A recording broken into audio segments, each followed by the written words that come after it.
the women. Now, the feminine gender, which is now the ladies, the norms are categorizing them to be submissive, to be fragile, and to be nurturing as well. Because of that division, a man should also become nurturing if he can.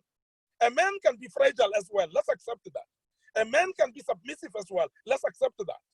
And on the other side, a woman can also be dominant. It's acceptable. A woman can be aggressive as well. It's a human being. And a woman can be competitive as well. It's a human being. So all this, we should actually not categorize people and put them into boxes. Now, based on these norms, you'll realize that gender-based violence is mainly perpetrated by some people who want to control other people. And particularly in this case, you find that us as men, we want to dominate women. We want to perpetrate this because we feel they are a vessel of weakness. They are the people that rely on us on protection. And therefore, because we are missing this point, therefore, we start actually perpetrating what we call gender-based violence. This perception as having less status than themselves, the women having less status than men, so this perpetrates this gender-based violence. And also, I want us to see this, that other people perpetrate gender-based violence because they see themselves as punishing those who do not conform to idealized gender norms. So in other words, you find somebody who would say, this woman should be cooking in the house, she should be cleaning in the house, she should be doing the washing in the house, because that is what we call gender norms.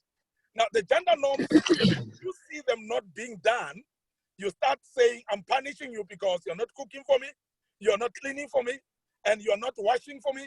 And that is gender-based norms, by the way. Remember, you as a man, you've got hands like a woman has. So meaning that you are able to also do the washing. You're also able to cook.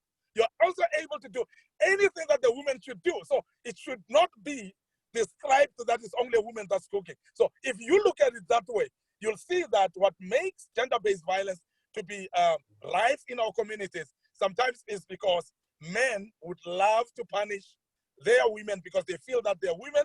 The women are not actually aligning themselves to gender norms. And that's problematic in that regard as well. I want us for a moment, please, let us speak about let us speak about different norms of gender-based violence, different forms of gender-based violence. And I want to emphasize this a little bit as well, because if we don't know the differences or the categories of gender-based violence, we will do some things thinking that we are not being violent. For an example, the first category is what we call psychological or emotional gender-based violence. And I want you to think about that.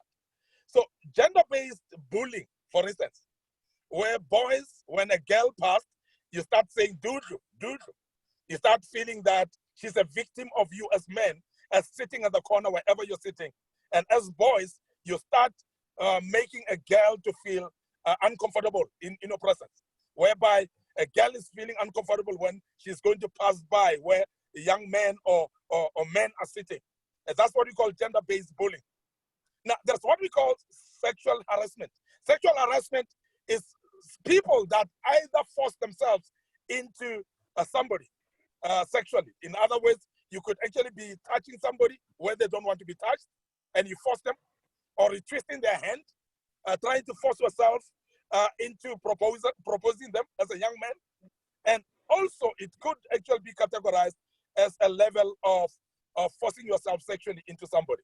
This is very, very important, that we need to look at this, that it can actually psychologically or emotionally destroy somebody when you do that. Stalking, for instance, I'm sure all the young men that are connected to this lecture now at the moment, you know exactly what I'm talking about.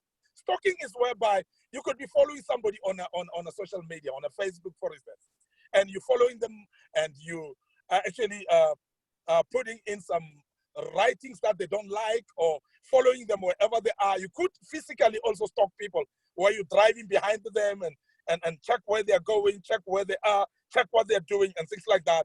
And you're making people to feel very insecure. And that is very psychologically or emotionally as well. Isolation and things like ridiculing. Ridiculing is where you make a joke about somebody's either body or shape, or you make a joke about how she's dressed or how she looks, and that's ridiculous, and that is emotionally and psychologically damaging as well. Now, there's things like put downs, for instance, where you wanna get somebody off, you wanna put them down in the sense of you say I'm putting them to their place, but you find that you're talking bad or talking them down, and as you talk somebody down, you're basically abusing them. And there are times where we speak about things like offensive name calling. You're talking somebody by names that they don't like to be called by.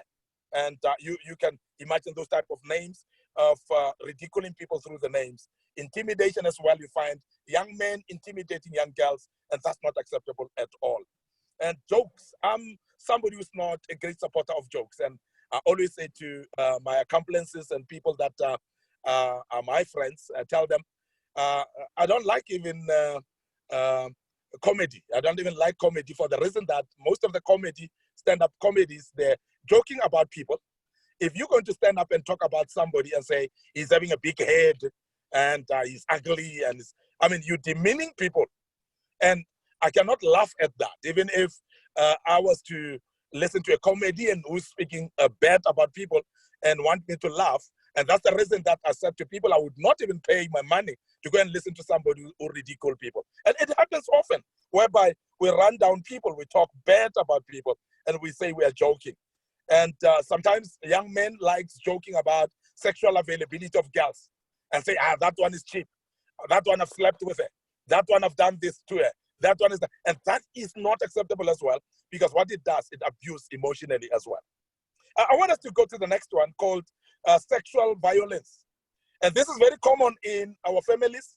And when I close, you'll realize that I'll go back to this one in the sense that many times this becomes a predisposing factor as well to the young men that are growing in families where there is sexual abuse or sexual violence of the father and the mother. That becomes predisposing. I'll speak about that a little later when I close, which is not, which will be in a short while now. Now, I want us to say this, that sexual violence, all forms of forced sexual acts against the consent of someone, that is violence. Repeated sexual advances. If a girl says, no, I don't want you, please take it as I don't want you. Don't think that they want you in a way. And you force them, you're twisting their arms, you're pushing them around and forcing them to accept your proposal. Please, as a young man, I want to urge you. I'm a grown-up man, as I'm teaching you right now. I know exactly that that is very unacceptable. And in our days, in the olden days, that used to be acceptable for people because they were thinking that a woman, when she says no, she means yes. And from my experience looking back, I realized that it is not true. That when somebody said no, they mean no. They don't mean yes with no. If they want to say yes, they'll literally say yes, because saying yes is not difficult to say yes. So if somebody says no, please take it like was. It is a no, and please don't force them. So this repeated sexual advances is a harassment as well. It becomes violent. Unwanted verbal or physical conduct of sexual nature, insulting somebody or even forcing them. Rape, for instance, we have mentioned that as an example, that you cannot force yourself into somebody. You cannot sleep with somebody that doesn't want to. Even if it's your girlfriend, I want to emphasize, if your girlfriend says not today, please take it like was, as it is, that way. If it's your wife, take it that way. If she says, I don't want it today, please don't force yourself into them, because that becomes forced sexual abuse, and it becomes what we call GBV as well, which is gender-based violence. Now, there's what we call child abuse, and I'm sure we know this, that it happens several times, that some young men or some older men that are afraid to go to their own peers, they actually sleep with young girls. They sleep with babies, with children, and that is wrong.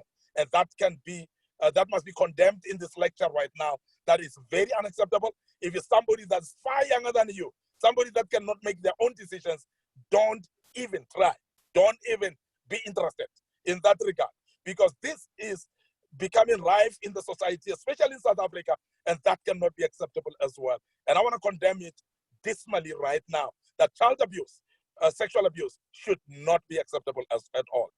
Sexual harassment, I've mentioned about that, but I want to mention the issue of what we call women trafficking.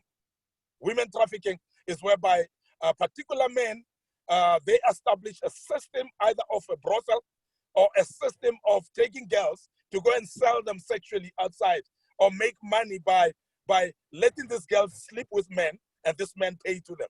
And that cannot be acceptable. And it is actually rife as well, especially in the drug world where we see it happening. And sometimes it happens also whereby they're trafficking people internationally, and they can traffic them within the country as well. And this happens actually even in our societies, where girls come from different provinces, being taken to a certain province, locked down in a house or in a compound whereby they are kept, and they bring men to sleep with these girls, and these men are paying for that services. And that is unacceptable completely. And as a young man, I want to advise you today that please don't ever be part of this. I want us to speak about the next point, which is the economic violence. Economic violence, I wanna speak a little bit about this because it's very important as well.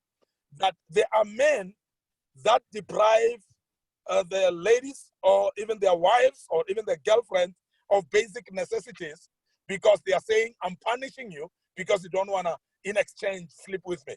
You don't want to sleep with me? Then therefore, I bought you a car, bring my car back. You don't want to sleep with me? I gave you 1,000 rand last year. Please bring my 1,000 back.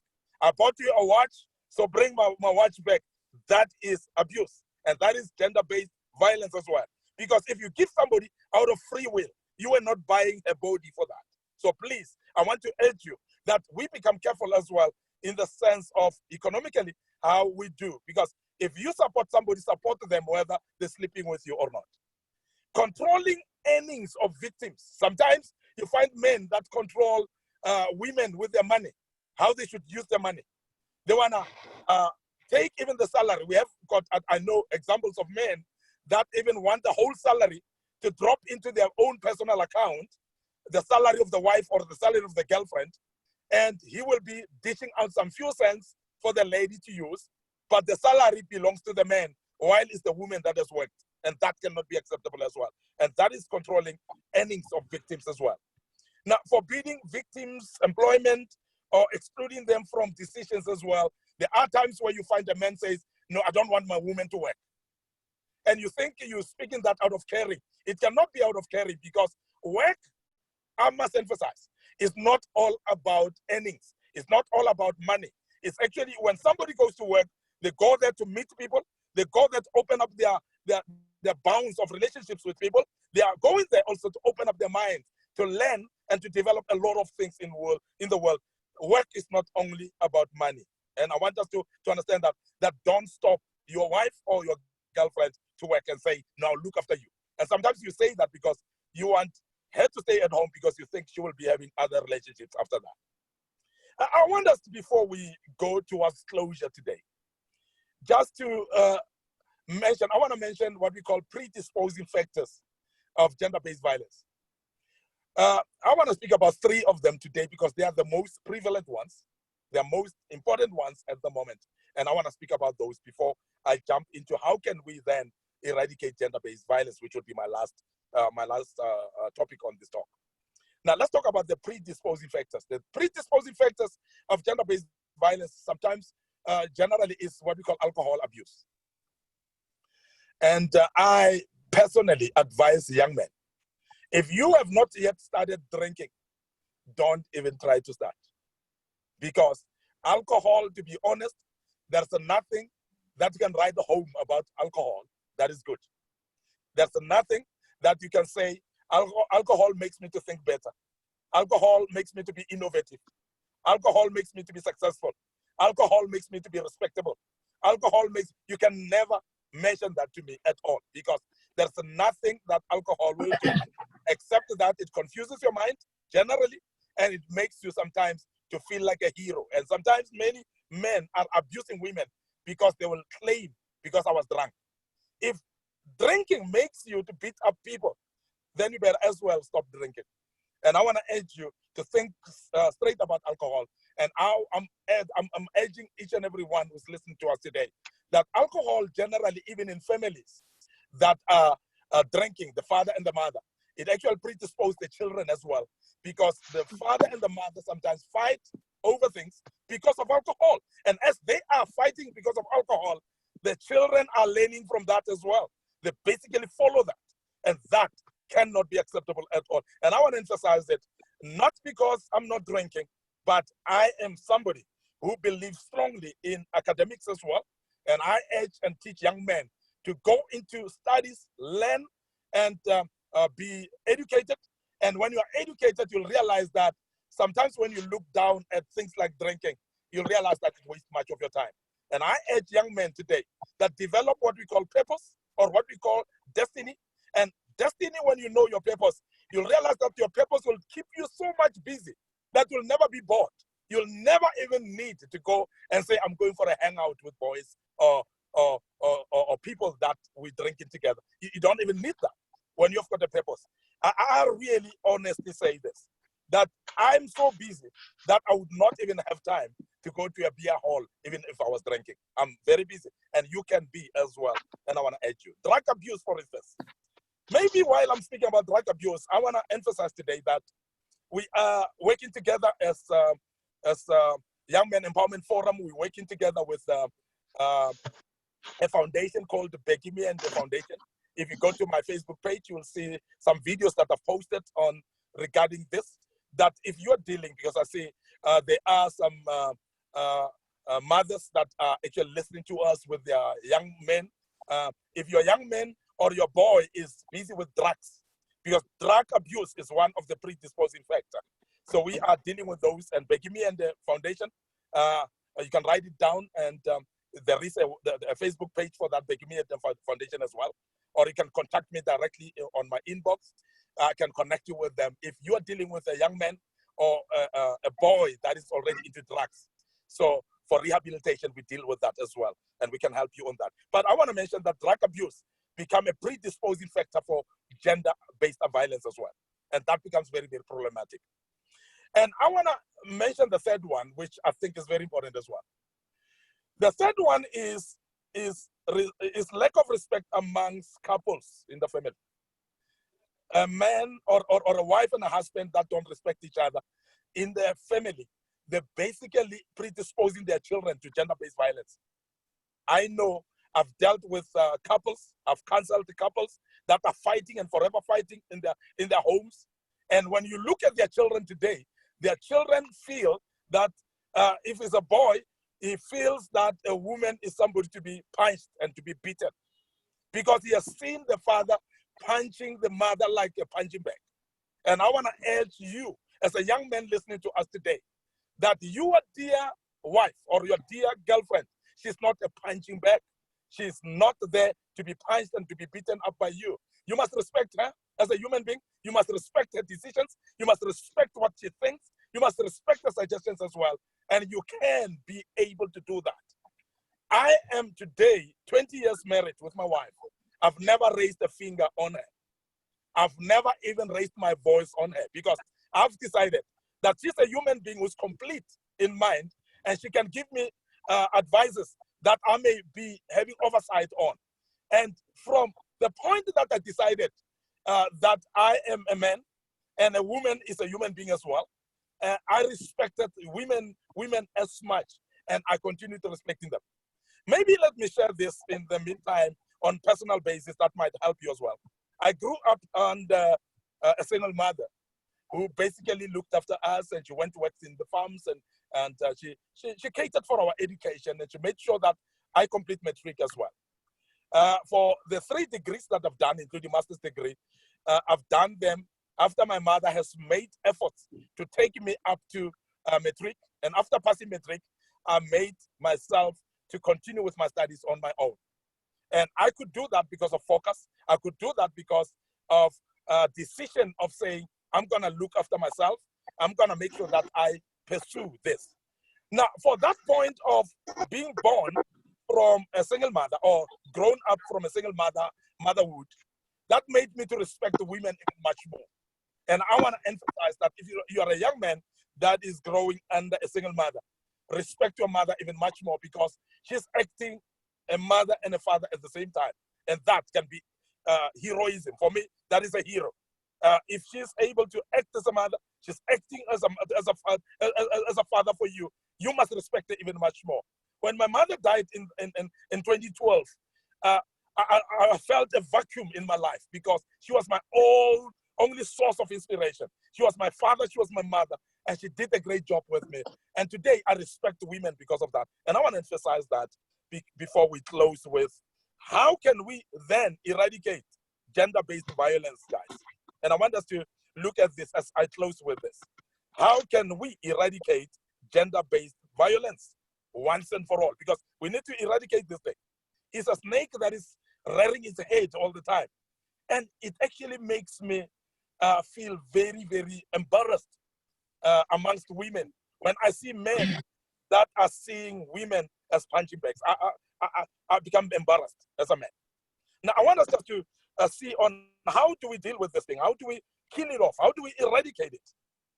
Number one, we need to transform from traditional rigid gender perceptions of association of masculinity with control, with dominance, with competition, while associating women with weakness, caring, and vulnerable. So as a young man, you're still having opportunity to say, a woman can only be controlling.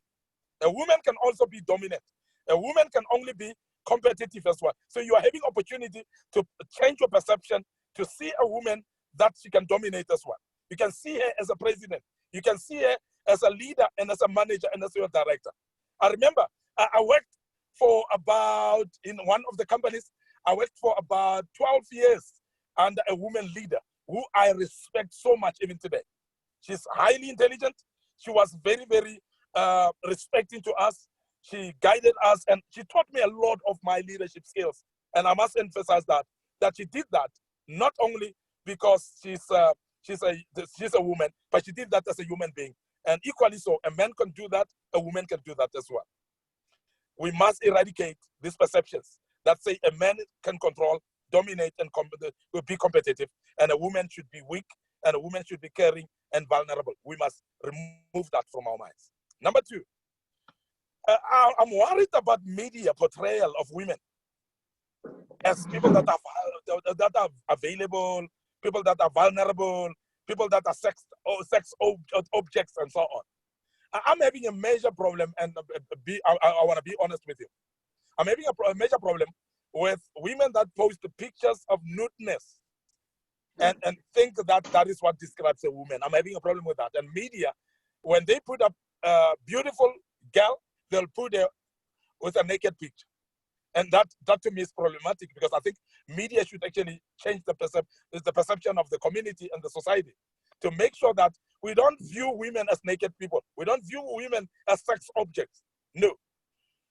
And every time you see a woman, when we associate the beauty of a woman is when they are naked and they're putting on a swimming costume. And that cannot be on. And I think media should play its part in this regard. That's my personal view on that.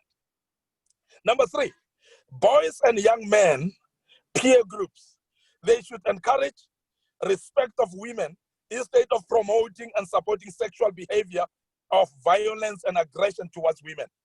As a group of friends, my young men, as a group of friends, my boys, please encourage each other to respect women. Let it be something that if one of you is ridiculing a girl when she passed by, you must rebuke that young man and tell him that's not acceptable. You cannot be in our company if you're doing that. If a young man amongst you as a friend, when he sees a girl, he goes with this word doodle, on flating and things like that, please tell that young man that if you want this young girl, go and propose it and stop doing what you're doing. And be honest with each other and focus on rebuking each other as well. Number four, gender-based violence should be seen as a taboo in our communities, in our families, and in our churches, in our neighborhood. Therefore, those in power should sanction it all the time. For an example, teachers at school, I think teachers should not overlook bullying at school of boys bullying girls. They should not overlook that. Now, in church as well, we should actually make sure that we address this issue, that we don't allow bullying of ladies or women by other men. So therefore, those that are in charge should actually be able to rebuke this. Lastly, for today, allow equal distribution of power to both men and women in the families as well. I'm staying in a family whereby, maybe I should share this as well as personal. I'm married to a woman from Eastern Cape. And where I got married in the family, the boys and the girls are actually doing the same chores.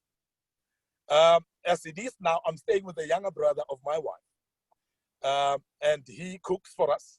And there are times where I remain with him because my wife would have traveled and gone somewhere. And the young man would cook. He's not a young man anymore because he's 42 at the moment, but he cooks. And he does everything. He does cleaning of the house. He would iron. He would do all those things. And it's very unfortunate that I'm born from a petty background myself, where I was not taught that. I was taught that a man should be fixing things, a man should be carrying heavy stuff, and a woman should be the one who's cooking. I'm very unfortunate about that, but I'm busy now teaching young men to make sure that they teach themselves how to cook. I only taught myself how to cook when I was in the hostel. When I started working, stayed in a hostel. I had to cook for myself, and I was a policeman at some stage. I stayed in a barracks, and I cooked for myself. And I went to university. I stayed in residence where I cooked for myself. And you look at that, and I started learning while I was actually a big man for cooking. But I find that it cannot be acceptable. And therefore, I urge those that can teach their children, both young men and young boys and young girls, teach them the same chores. If they are cooking, let them cook together. If they are fixing something, let them fix together. If they are cleaning, let them clean together. And that's a very good cultural encouragement that will make people to respect each other. And therefore, gender-based violence in this regard, we will be able to tolerate each other, we'll be able to respect each other, because we would know that which a man can do, a woman can do, and that which a woman can do, a man can do as well. And that's the end of my talk today. And Sediko, I want to hand over to you if there are any questions. Thank you so much, my brother. Thank you so much. What a lecture. I will give to those who have connected through Zoom, if they want to ask you questions or comments or make comments, they are most welcome to make some comments. I'm handing it over to you, participants. If you've got questions, comments, inputs, please make those comments. But I want to thank you so much. This is very much informative, really very educational. I don't see the reason why we can't have you again on another topic. You really give us more information, which is very much educative. So colleagues who are participating, please, you can ask questions. Utsepeng, I can see that you want to say something, Utsepeng. Legai. There are a few things that I'd like to comment on, but before I can say anything about them, there are a few words that I always say to my colleagues, to my family, and to the people in my environment. There are three kinds of enemies in your life. That is yourself, your family, and the people that you allow yourself to be around you. And the greatest enemy that you can have is yourself, because you allowed your family and the people in your surroundings to be close enough to hurt you. You know, on this gender-based violence, it's a very broad issue, because every individual can understand or elaborate it in a manner that they feel it's appropriate for them. But we as individuals see it and reflect upon it differently. I am very disappointed, especially in my generation, that we allow peer pressure to take control. And it's no longer as in the olden times whereby gender-based violence, it was a man always being physically, mentally, emotionally, and financially abusive to a woman. But it has turned around whereby it's 50-50. Men and women are being abused. And for men, it's very sad because they always prefer to keep quiet about it. And that's where it's killing the society as a whole. And most people, I believe that they become abusive because of the trauma, the experiences that they have from the background. You know, I suffer from depression and I also have bipolar. That's when I learned that some of the triggers of abuse are things that happened at an early childhood, but you only took them and brushed them aside. You know, a human body is like a cylinder, a gas cylinder. Every time you absorb, you absorb, you absorb, but there will come a time whereby you become so full, you explode. And that's when you become someone that you are not. Most people, I believe that they are abusive and they suffer from abuse because of always taking petty little things that they could have controlled when they started from the beginning. So I advise not only my generation, but even the elders that it doesn't matter how small you might think an issue is. Confront it, address it, then you won't be either abused or you won't be abusive. And then there was a quote that Machiavelli once said. He said, if power corrupts, then absolute power corrupts absolutely. This phrase, I like to use it because the tiny amount of power that you believe that you have corrupts you to a point whereby you start abusing others. It doesn't matter how financially stable you are or how connected you might be. You need to learn to respect others. And I believe that we as the society are not true to ourselves. We as individuals are not true to ourselves. The lack of love and respect for ourselves is the reason that we abuse others, is the reason that we allow others to abuse us. Because we lack confidence in ourselves. We lack respect for ourselves. We lack love for one another. Then let's learn to teach each other to love ourselves first before we can learn to love others. That way we're going to have a very united, stable community, family, and relationships. And I'd like to also pass on a message to young women. Do not allow your beauty to be your power. Just because that you know you're very pretty, all the boys admire you, you're going to use that to exploit money from them. They end up thinking that they have ownership over you. That's where abuse starts. Young men, just because you are independent, you are working and everything, that doesn't give you the power to have control over your friends or the partner in your life. And I always tell my parents that, you know, when I get married, I do not want a housewife or I do not want a wife. I want a life partner. Someone I know that I can lean on, someone I know that she can also lean on me. Whether she can cook or she can clean, she can do laundry, that's her own baby. I want to be with her because of how she makes me feel as a person and how I also make her feel as an individual. I'm not marrying her to be my chef or to be my domestic worker. I mean, before we got married, I was doing all the things myself. As much of a bad cook as I can be, I ate what I prepared. So why won't I be able to eat it because I married her?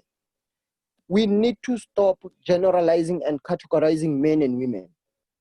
And this 50-50 issue is also a problem because we say that a man and a woman, they should live equally, 50-50 and everything.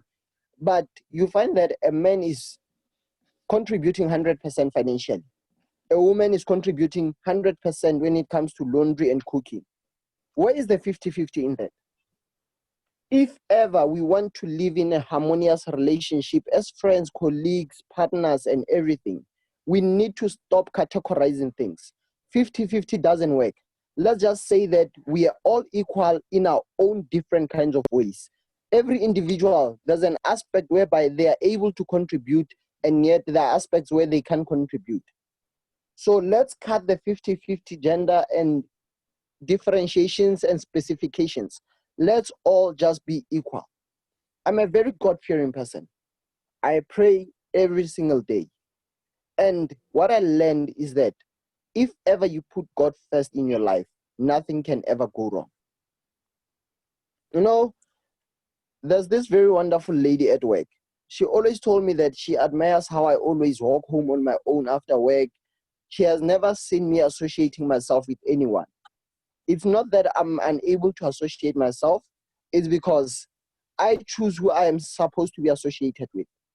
There are people who try to put pressure on you that you are employed, you've been working for 2 years, but yet you're still working, your colleagues are buying cars and everything.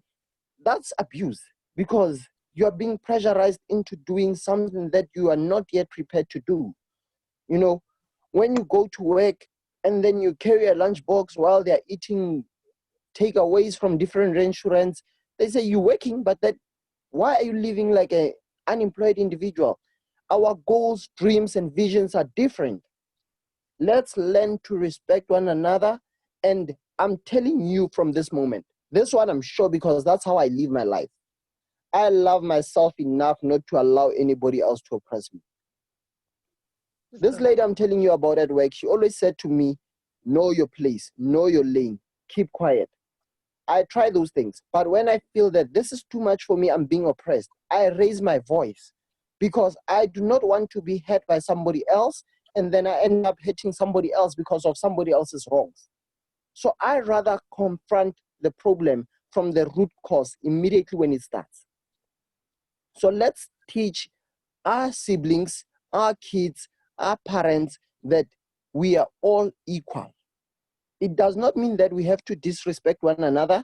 I still know who my mother is. I still know who my boss is. I still know who my partner is. But I believe that we are all equal. If ever we live in that aspect, we are going to have a very harmonious life. Abuse is something that is curable. It's not like cancer or HIV, AIDS, or bipolar or depression. Abuse is something that if you ever raise your voice about it, it can be resolved. So I humbly request everyone who will be watching this, please pass it forward so that we can all learn and understand that we are not instruments of abuse. We are not tools to be pressurized or hurt by those who are supposed to be caring for us. Look yourself in the mirror. Tell yourself how much you love yourself, and you will not allow anybody else to hurt you. Then you're going to have a very wonderful life. And I would like to cut this short by saying that in life, we don't always get what we want, but we only get what we deserve. When I say that is that we have different dreams, we have different plans.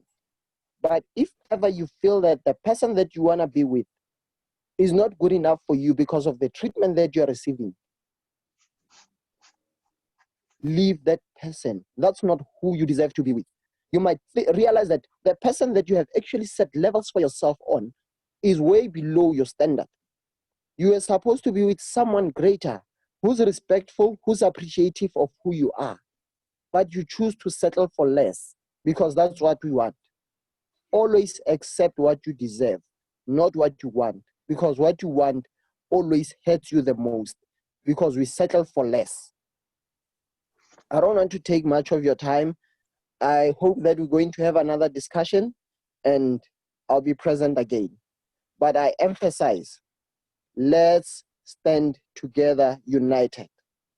Love yourself first and everything else will fall into place. You will never experience abuse again. Thank you. Great comments, my brother. Thank you, Dr. Tsepeng. Any comments from participants who are here? Those who want to comment?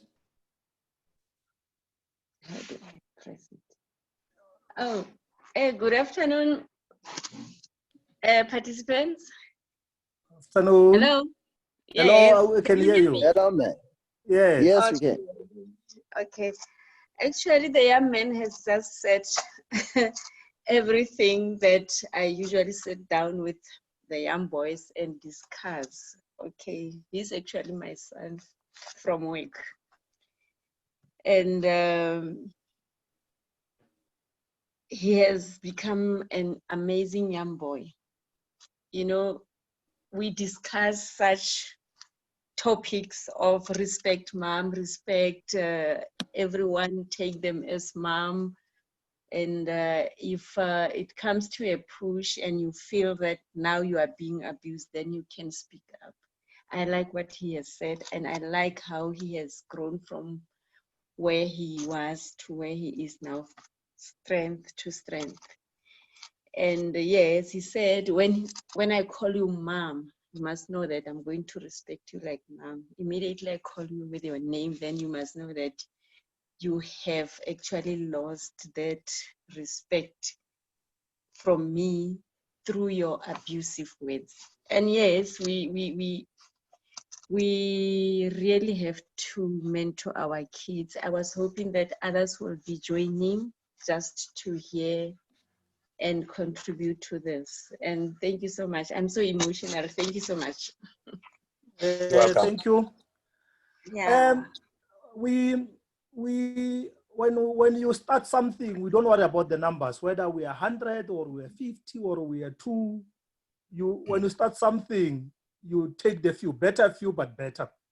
Today's topic on engaging young men and boys on ending gender-based violence is a start of the discussions that we'll hold during this youth month. We'll have different topics this youth month to discuss about issues that affect young people. And I could see my colleague, Tate Matsoban is there, Muruti Matsoban is there also joining. How are you, Tate Matsoban?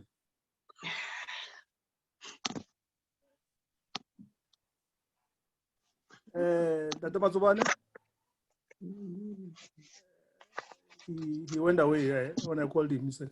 So, in closing, we thank you, Tate Micornus. What we are thinking of doing is to identify other topics that we can engage on during this youth month. I hope that all those who participated today will participate in other topics that we are going to present for the whole of the youth month. If you have got ideas on which topics can we tackle, please send me a text, send me a WhatsApp, say, let's discuss this topic, even suggest a speaker that we can invite and say, invite this person. I know there are many people who are watching this on Facebook. There are many people who are watching this in other various media platforms. And thank you, Tate Micornus, for accepting my invite. I need to share a story. I need to share a story to those who have joined here that I don't know Micornus personally. I've never met him personally. I just saw the snippets of his presentation on Facebook, and he was not my Facebook friend at that time. So I saw this snippet because he's a friend of somebody and somebody who's my friend on Facebook. I saw his snippets. I sent him a messenger to say, I want you to present these things on Zoom and on Facebook. He agreed, and now we're Facebook friends, and now we're brothers, now he's my friend. And this friendship has started, we'll continue being friends. Thank you so much, Tate Micornus. Thank you so much, participants. Have a lovely Saturday afternoon. Thank you so much. It's been a pleasure, Sediko. Thanks very much for organizing. Afternoon. Yes, sir. You be blessed. Yes. Thank you.